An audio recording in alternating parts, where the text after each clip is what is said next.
नमस्कार। आज हम बीए सेकेंड ईयर के राजस्थानी साहित्य के द्वितीय प्रश्न पत्र में राजस्थानी बात संग्रह की एक महत्वपूर्ण, मनोरंजक और ज्ञानवर्धक बात के संबंध में चर्चा करेंगे। इस बात में वार्ताकार ने यह समझाने का प्रयास किया है कि प्रायः हम यह समझते हैं कि जो उच्च कोटि के विद्वान हैं, चाहे वो शासक हों, चाहे वो रचनाकार हों, चाहे साहित्यकार हों, वे बुद्धिमान ही होते हैं और उनको समस्त बातों का ज्ञान होता है। लेकिन यह वार्ताकार यह समझाना चाहता है कि प्रायः हम जिन्हें लोग सामान्य लोग कहते हैं, बोलचाल की भाषा में जिन्हें लोग अनपढ़ कह देते हैं या सोचते हैं कि इन्हें क्या ज्ञान होगा, लेकिन वो ऐसे ज्ञान की बात करते हैं या वो इतने ज्ञानी होते हैं कि उनके सामने वह विद्वान, वह उच्च वर्ग के लोग बिल्कुल शून्य सिद्ध हो जाते हैं और वो ज्ञान साधारण ज्ञान नहीं। तो यहाँ वार्ताकार यह सिद्ध करना चाहता है कि अभिजात्य ज्ञान या अभिजात्य साहित्य से जुड़ा हुआ व्यक्ति उतना ज्ञानी नहीं होता जितना व्यक्ति लौकिक ज्ञान का जो ज्ञानकार होता है, जानकार होता है, ज्ञानी होता है, वह अधिक बुद्धिमान होता है। व्यावहारिक बुद्धि अलग काम करती है और सैद्धांतिक बुद्धि अलग कार्य करती है। इसी व्यावहारिक ज्ञान को अधिक महत्वपूर्ण सिद्ध करने की दृष्टि से यह बात प्रस्तुत की गई। इस बात में मालवा प्रदेश के राजा भोज और उनके माघ पंडित, उनके जो साहित्यकार थे, ऐसा माना जाता है माघ पंडित से ज्यादा तो कोई विद्वान इस संसार में हुआ ही नहीं। कालिदास और माघ पंडित से बड़ा तो कोई विद्वान इस दुनिया में हुआ ही नहीं। साहित्य जगत में कोई विद्वान हुआ ही नहीं। और राजा भोज जितना चतुर, समझदार और महान, प्रतापी, कुशल शासक भी नहीं हुआ। लेकिन माघ पंडित की विद्वता, राजा की चतुरता और कुशलता किस प्रकार एक गांव की साधारण बुढ़िया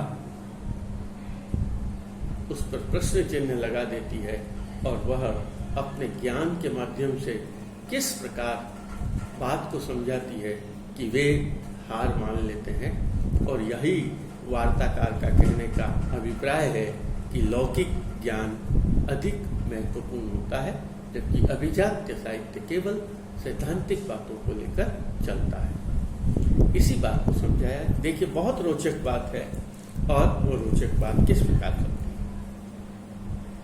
है। एक दिन संयोगवश राजा भोज और माघ पंडित शिकार करने के लिए, सैर करने के लिए गए हुए थे। अपने राज्य में वापस लौटते हुए वे मार्ग भूल गए। राजा अपने राज्य का मार्ग भूल गया। अब ऐसी परेशानी की स्थिति में दोनों विचार करने लगे, अपन तो मार्ग भूल गए हैं, अब क्या करें, किससे पूछें। तभी माघ पंडित को एक गांव की बुढ़िया दिखाई देती है जो कि गेहूं का खेत है, उस खेत की रखवाली कर रही होती है। और माघ पंडित महाराजा धीराज से पूछते हैं, महाराजा जी, यदि आपकी आज्ञा हो तो वह जो बुढ़िया उस खेत की रखवाली कर रही है उससे जाकर अपन मार्ग पूछते हैं। तब राजा भोज कहते हैं, हाँ हाँ बिल्कुल सही कहा आपने, चलो उससे मार्ग पूछते हैं। तब वे दोनों सवार होते, घोड़े दौड़ाते हुए और उस बुढ़िया के पास जाते हैं और जाकर निवेदन करते हैं राम राम डोकरी। और डोकरी वापस जवाब देती है, आवो वीरा राम राम। तब वे दोनों बोलते, बाई ओ मार्ग कठे जासी। जैसे हम प्रायः यह कहते हैं, यह रास्ता किधर जाएगा, जबकि वास्तव में यह प्रश्न उचित नहीं होता है। रास्ता कहीं नहीं जाता, लेकिन हम सभी यही बात करते हैं। जैसे आपको समझाने की दृष्टि से हम लोग कहते हैं, कोई पूछते कहाँ जा रहे हो, हम आटा पिसवाने जा रहे हैं, जबकि पिसवाने तो हम गेहूं जाते हैं। लेकिन हम सभी इस बात को स्वीकार करते हैं और यही होता है, हाँ हम आटा पिसवाने जा रहे हैं। तो ठीक वैसी बात उसने कही कि यह मार्ग कहाँ जाएगा। तब देखिए वह बुढ़िया डोकरी कितना सुंदर उनको जवाब देती है, और वो कहती है, ओ मार्ग तो यही रहसी, ऊपर फिरे छे टीके जासी, वीरा थे पूछो। यह रास्ता तो यही रहेगा, रास्ता कहीं नहीं जाता। जाते तो इसके ऊपर जो यात्री हैं, इसके ऊपर चलने वाले लोग हैं, वो जाते हैं। रास्ता तो यही स्थिर रहता है। और यह उनको कहती है, यह मार्ग तो यही रहेगा, जो इसके रास्ते पर चलेगा वो जाएगा। और वो आगे पूछती है, अच्छा बताओ तुम लोग कौन हो। तब वे जवाब देते हैं, बहुत ही रोचक और सुंदर प्रसंग है। वो जवाब देते हैं, बाई मैं तो बताऊं छा, हम तो यात्री हैं। बताऊं यानी यात्री, कि हम तो यात्री हैं। वो अपना पहचान को छिपाते हैं। उन्हें डर है कि लोग क्या सोचेंगे, राजा मार्ग भूल गया, पंडित मार्ग भूल गया, इसलिए अपनी पहचान को भुला देते, छुपा देते। तब बुढ़िया कहती है, तारे कहो बताओ तो दो के किस्सा। अरे इस दुनिया में तो दो ही यात्री हैं जो हमेशा यात्रा करते रहते हैं। और वो क्या कहती है बुढ़िया, एक तो सूर्य और दूसरा चंद्रमा, जो निरंतर, देखिए सामान्य ज्ञान हम विज्ञान की दृष्टि से कहते हैं, सूर्य हमेशा चक्कर लगाता रहता है और चंद्रमा भी चक्कर लगाता रहता है। वो लौकिक ज्ञान रखने वाली वह बुढ़िया क्या कहती है कि यात्री तो इस संसार में दो ही हैं, एक सूर्य और दूसरा चंद्रमा। थे किसा बताऊ छो वीरा जी, साथ बोलो थे कौन छो। सच्ची सच्ची बताओ, यात्री तो इस दुनिया में दो ही हैं, एक सूर्य और चंद्रमा। तुम बताओ तुम कौन हो। तब वापस को जवाब देते हैं और वो कहती है, बाई मैं तो प्राहुणा छा। प्राहुणा यानी पावने, पावने यानी मेहमान, अतिथि। तब बुढ़िया कहती है, प्राहुणा तो दो के किसा, एक धन दूसरो जोबन। अतिथि तो इस संसार में दो ही है, इस जगत में दो ही है, जो कब आता है कब जाता है पता ही नहीं चलता, कैसे आता है कैसे जाता है पता नहीं चलता। उसने कहा, एक तो धन, व्यक्ति के जीवन में धन कब आता है, कैसे आता है, कैसे चला जाता है, कुछ भी नहीं पता चलता। कब आ सकता है, कब जा सकता है, कितने समय तक रहेगा। अतिथि के संबंध में यही कहा जाता है, कब आएगा कब जाएगा पता नहीं चलता। और दूसरा योग, युवावस्था। युवावस्था कब व्यक्ति के शरीर में प्रवेश करती है और कब चली जाती है, यह पता नहीं चलता। तो उसने कहा, बताओ इन दोनों में से तुम कौन हो। न तो तुम धन हो, न तो तुम युवा अवस्था हो, न तुम जवानी हो, न तुम यौन हो। वीरा साच बोलो थे कौन छो। वास्तव में सही सही बताओ तुम कौन हो।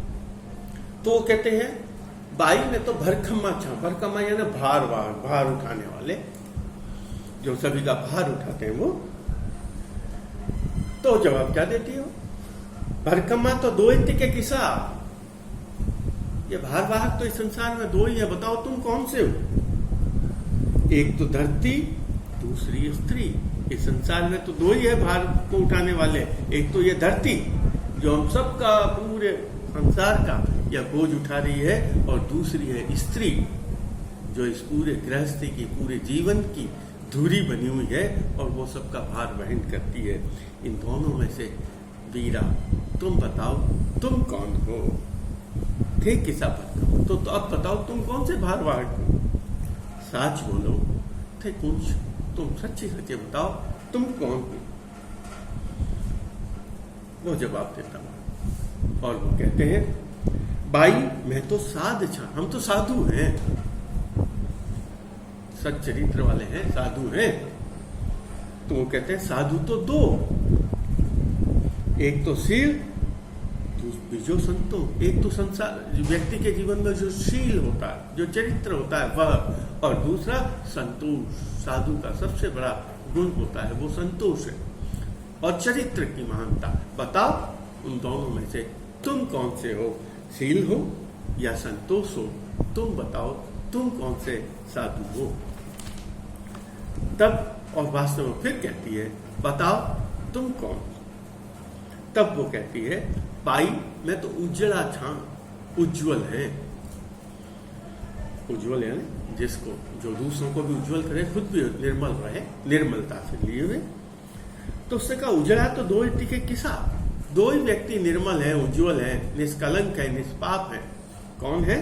एक तो पानी, पानी बहुत निर्मल होता है, उसमें लोग गंदगी डाल देते हैं तब वो गंदा होता है, नहीं तो साफ रहता है, उसकी मूल प्रवृत्ति सफाई की। और दूसरा साबुन, जो सभी को साफ करता है। अभी भी है ना हमारे कोरोना काल में सबसे ज्यादा साफ करने वाला कौन है? साबुन। तो उसने कहा हम निर्मल हैं। थे कौन? थे किसा उज्जवल छो, बताओ तुम कौन। बात को आगे बढ़ाते हैं, वो अभी भी अपना परिचय नहीं दे रहे। भाई कह रही भाई मैं तो परदेसी छा, हम परदेसी हैं, बाहर से आए हुए हैं। परदेसी दो ठीक है किसा, देखिए सामान्य ज्ञान की वस्तु, परदेसी तो दो ही है। कौन से हो तुम परदेसी? कौन कौन? एक तो जीव, संसार में जो जगत में मनुष्य आता है, जो मनुष्य में जीव है, कहां से आता है कहां जाता है पता ही नहीं चलता, वह जीव है परदेसी। और दूसरा है पान, पान यानी पेड़ का पत्ता, कहां से निकलता है और उड़कर कहां चला जाता है पता ही नहीं चलता। तो उसने कहा एक परदेसी तो दो, ठीक है किसा, एक तो जीव, दूसरा पेड़ का पत्ता। बताओ तुम कौन से परदेसी हो? वीरा साच बोलो थे कौन से। अब वो कहती है, आगे वापस कहते हैं भाई मैं तो छा गरीब, हम तो गरीब हैं, दया के पात्र हैं, हमारे ऊपर लोग दया करते हैं, वो दया के पात्र हैं। तो उससे क्या, गरीब तो दो टिके किसा, जिसकी खुद की कोई इच्छा नहीं होती, जिसकी खुद की कोई कामना नहीं होती, जिसकी मर्जी नहीं चलती खुद की। तो उसने कहा, तो उसने कहा, फिर बुढ़िया वापस कहती है गरीब तो दो की किसा, एक तो छाली रो जायो बकरो, दूसरी दिकरी। एक तो बकरी का पैदा किया हुआ बकरी का बच्चा, उसकी खुद की कोई इच्छा नहीं हो, चाहे जिसको बेच देते हैं, चाहे जो मार देता है, चाहे जिसको भेंट कर देते हैं। तो उसने कहा उसकी खुद की कोई इच्छा नहीं होती। और दूसरा है बेटी, पुत्री, पुत्री की अपनी कोई इच्छा नहीं होती, जहां माँ बाप उसे जहां भेजते हैं वहां चली जाती है। तो उसने कहा ये है दुख, जहां घर में रहती है उस बेटी को कहते हैं तुम तो पराया धन हो, हम पाल पोस कर बड़ा कर रहे हैं तुम्हें। और वहीं जब बहू जाकर ससुराल जाती है तब भी ससुराल वाले कहते हैं ये तो दूसरे के घर से आई है, वो है ऐसी। तो उसने कहा एक तो छाड़ी रो जायो बकरो, दूसरो डिकरी, थे किसा गरीब छो, वीरा साच बोलो थे कौन छो। भाई मैं तो धवला छा, धवल है, उज्जवल है, निर्मल है, श्वेत है। उसने कहा नहीं श्वेत नहीं, धवल तुम पे नहीं हो, धवल तो दो ही है।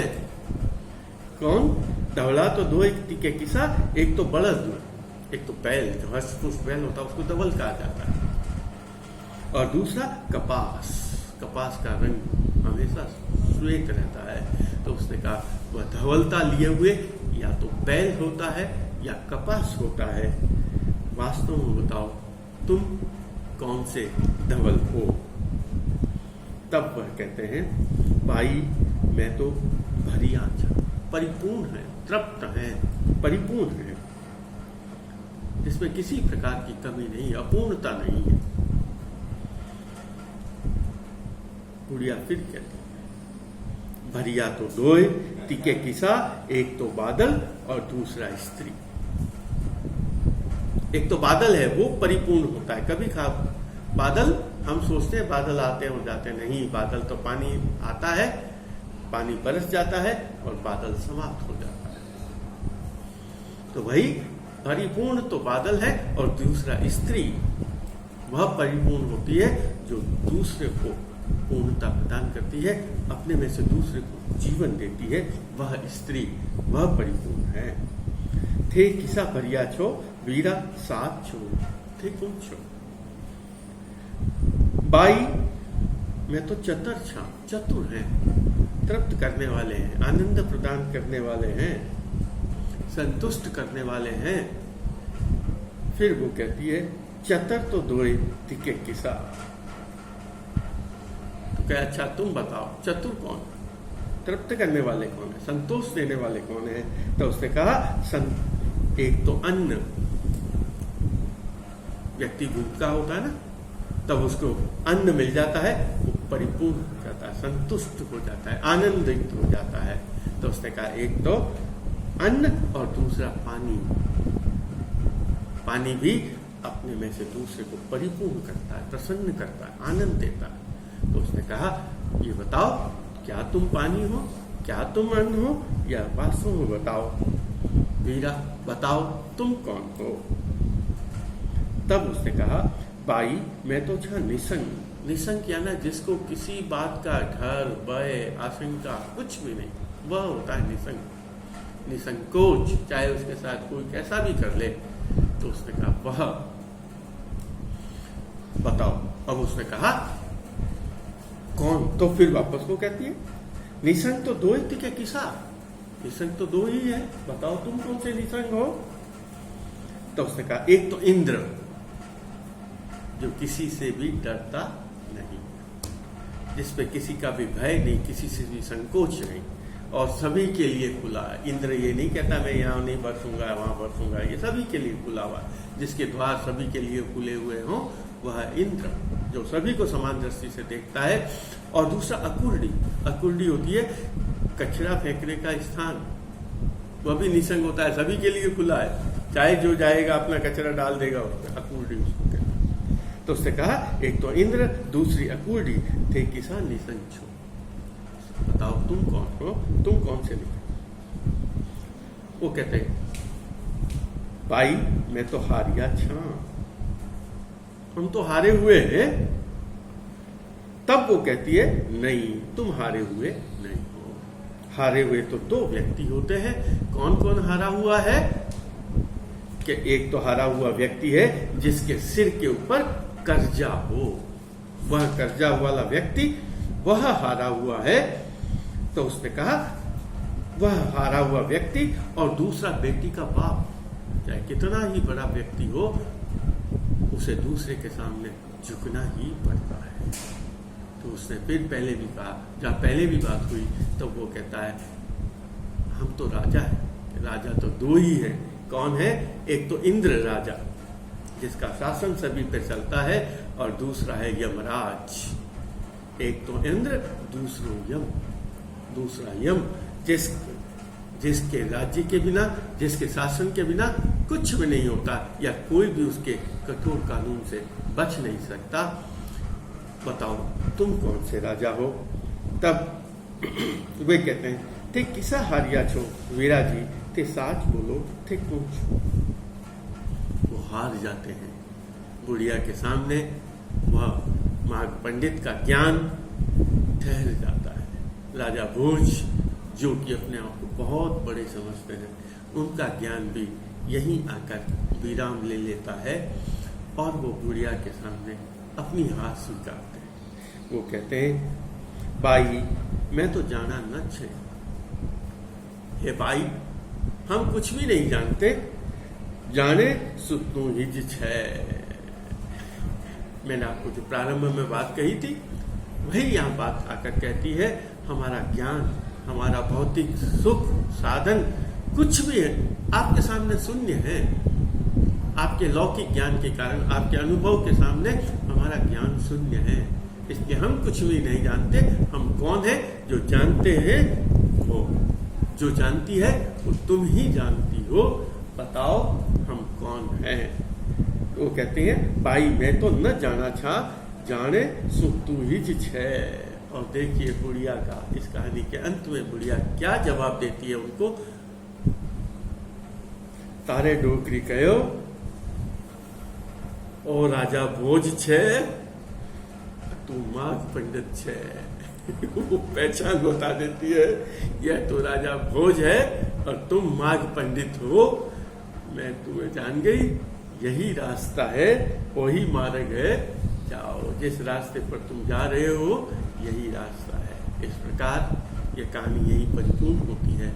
लेकिन जैसे मैंने आपको कहा, वार्ताकार यह समझाना चाहता है कि सैद्धांतिक ज्ञान से अधिक व्यावहारिक ज्ञान होता है, अभिजात्य ज्ञान से अधिक लौकिक ज्ञान होता है, और उसी लौकिक ज्ञान व्यावहारिक ज्ञान की महत्ता को समझाया गया है।